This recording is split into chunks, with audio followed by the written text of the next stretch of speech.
We are open to all actually. এরকম specifically কোনো country specific কিছু নাই।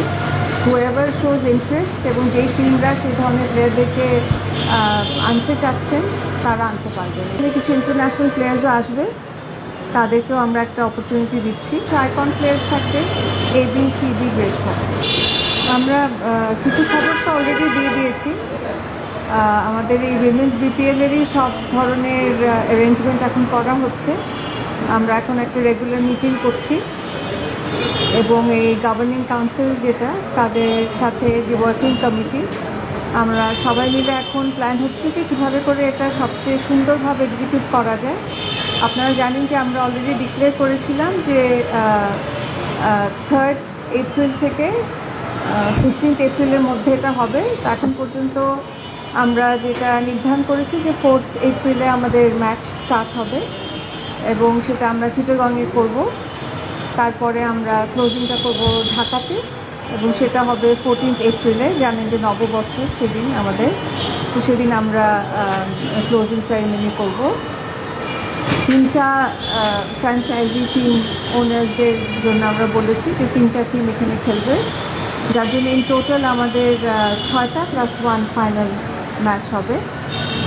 চিটাগংকে নেওয়া হয়েছে, ওখানে ইনগ্রেশন হবে। I think it be very good. অনেকদিন আসলে আমাদের চিটাগংয়ের যে স্টেডিয়াম আছে ওখানে খেলাটা হবে এবং তারপরে ঢাকাতে। তো আশা রাখছি যে আমরা ভালো কিছু টিম ওনার্স পাবো সামনে এবং ড্রাফট যে প্রসেস, সেই প্রসেসে আমরা খেলোয়াড়দেরকে যারা সিলেক্ট করবেন সেভাবে প্রসেসটা হবে। আমরা ওটার জন্য একটা সুন্দর একটা ইভেন্ট করব। আশা রাখছি যে এখানে কিছু ইন্টারন্যাশনাল প্লেয়ার্সও আসবে, তাদেরকেও আমরা একটা অপরচুনিটি দিচ্ছি। মিনিমাম 2 জন আমরা বলেছি এবং ম্যাক্সিমাম হয়তো 3 থেকে 4। আমরা ফাইনাল করবো এই ব্যাপারগুলো সামনে এবং আপনাদেরকে আবার একটা প্রপার প্রেস কনফারেন্সের মাধ্যমে আরও বেশ কিছু ইনফরমেশন আমরা দেব। সবচেয়ে ইম্পর্টেন্ট যে ব্যাপারটা এখানে, আপনারা যেহেতু আমাদের মিডিয়ার ভাই বোনরা আছেন, সেটা হলো যে আমাদের মেয়েরা কিন্তু খুব ভালো অর্জন করছে, খুব ভালো খেলছে এখন। তাদেরকে উৎসাহিত করা এবং তাদেরকে দেখে কিন্তু অনেকেই কিন্তু ইন্সপায়ার্ড হচ্ছে অ্যাক্রস দ্য কান্ট্রি, তাদেরকেও যাতে খেলার দিকে এগিয়ে আনা।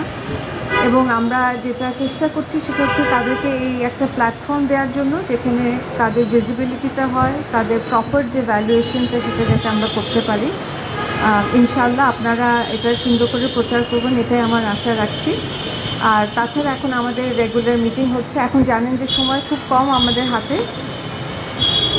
ফেব্রুয়ারি তো প্রায় শেষ হয়ে যাচ্ছে, তারপরে মার্চ শুরু হতে যাচ্ছে। সো ইনশাল্লাহ আমরা চেষ্টা করব যা প্ল্যান আছে সেভাবে এক্সিকিউট করার। আমরা অলরেডি সব কিছু প্ল্যান করে ফেলেছি যে কীভাবে আমরা পেমেন্টগুলোকে এনশিওর করব এবং এনশিওর করবো যে টাইমলি যাতে এটা ডিসবার্সমেন্টও হয়, যে প্লেয়ারের যেটা পাওনা সেটা যাতে যায়। অ্যান্ড যারা টিম ওনার্স হবে আমরা সেভাবে করেই সিলেকশনগুলো করব। এটা ফার্স্ট টাইম হতে যাচ্ছে। সো আই হোপ যে আমরা ভালো কিছু ওনার্স পাবো যারা ওই ধরনের ক্রেডিবিলিটি আছে এবং ওই ধরনের সামর্থ্যটা আছে যাতে করে এটা সুন্দরভাবে আমরা অনুষ্ঠানটা প্রতিপালিত করতে পারি।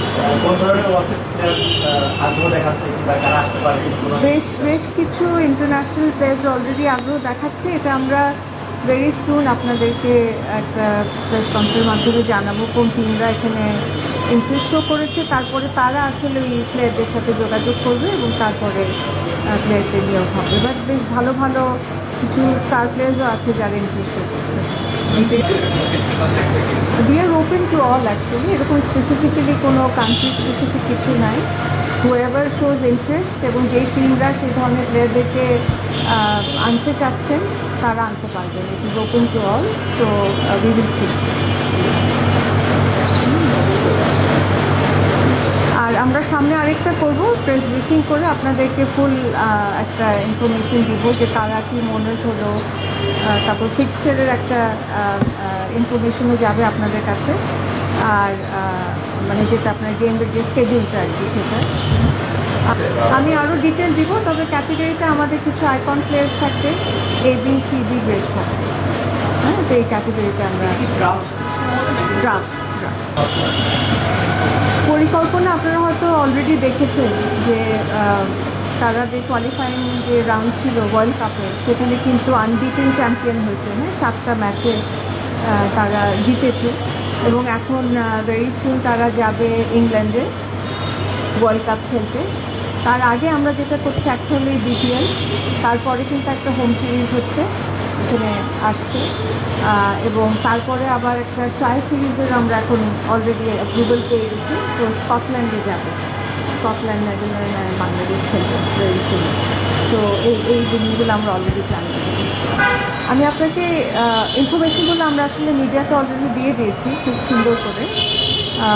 এটা যেহেতু একটা ইন্ডিপেন্ডেন্ট একটা ইনকোয়ারি কমিটি করা হয়েছিল, চেয়ার বাই, আপনারা জানেন যে জাস্টিস তারেকুল হাকিম চেয়ার করেছিলেন, এবং এখানে আরও বাকি যে সদস্য ছিলেন সবাই আসলে ব্যারিস্টার্স ছিলেন, আর এখান থেকে আমি ছিলাম।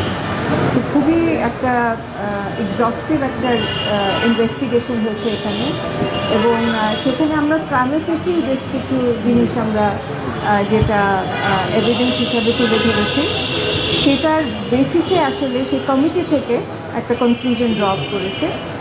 সেখানে আমরা জাহানারা যে কমপ্লেনগুলো ছিল, উনি আমাদেরকে কিছু রিটেন একটা দিয়েছিল, একটা লেটার, তো সেটার ভিত্তিতে আমরা সেগুলাকে আর কি ইনভেস্টিগেশন করেছি। তো আমরা ওইটার ভিত্তিতে যেখানে পেয়েছি যে কিছু প্রাইমারি এভিডেন্সের বেসিসে আমরা মনে করি যে এখানে যে ডেফিনিশন আছে অফ সেক্সুয়াল হ্যারাসমেন্ট, কিন্তু অনেকগুলো বিশ্লেষণ আছে এখানে। আপনি যদি দেখেন ডেফিনেশনের বেশ কিছু জায়গা আছে যেটা সুপ্রিম কোর্টের একটা ইয়ের মাধ্যমে, ক্লজের মাধ্যমে ওখানে বলা হচ্ছে।